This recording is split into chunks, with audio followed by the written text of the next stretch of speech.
ये बात 99% लोगों को पता ही नहीं है कि वो अपने होम लोन पर गवर्नमेंट से 3 से 4 लाख का रिफंड ले सकते हैं। मान लो आपने 25 लाख का लोन लिया है 20 साल के लिए 9% इंटरेस्ट रेट पर।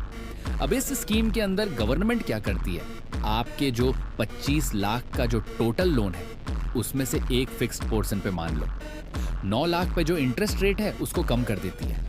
तो एमआईजी के केस में जो इंटरेस्ट रेट है वो 4% है।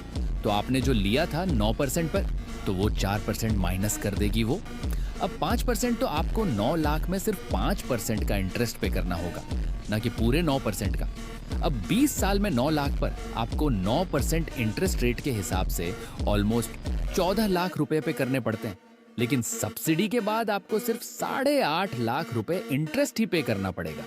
मतलब आपकी ऑलमोस्ट 5 लाख की यहाँ पर बचत हो जाती है।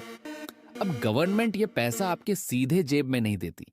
वो क्या करती हैं, वो इस अमाउंट का नेट प्रेजेंट वैल्यू, मतलब उस अमाउंट की आज क्या वैल्यू होगी वो निकालती है और वो आपके लोन अमाउंट पर अपफ्रंट एडजस्ट कर देती है, जो कि अराउंड होगी ऑलमोस्ट 2.5 लाख रुपए। इन शॉर्ट आपका प्रिंसिपल अमाउंट कम कर दिया जाता है। मतलब कि जैसे आपका ओरिजिनल अमाउंट था 25 लाख का, अब सब्सिडी के बाद वो अराउंड 22.5 लाख के आसपास रह जाएगा। तो पहला फायदा तो आपका ये हो गया कि आपका प्रिंसिपल अमाउंट कम हो गया।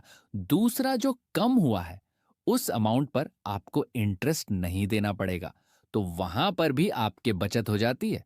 तो टोटल अराउंड आपको 3 से 4 लाख का यहां पर फायदा हो जाता है। और अगर आपको इसकी बाकी डिटेल्स चाहिए तो कमेंट कर देना आवाज, मैं सारी डिटेल्स आपको डीएम कर दूंगी।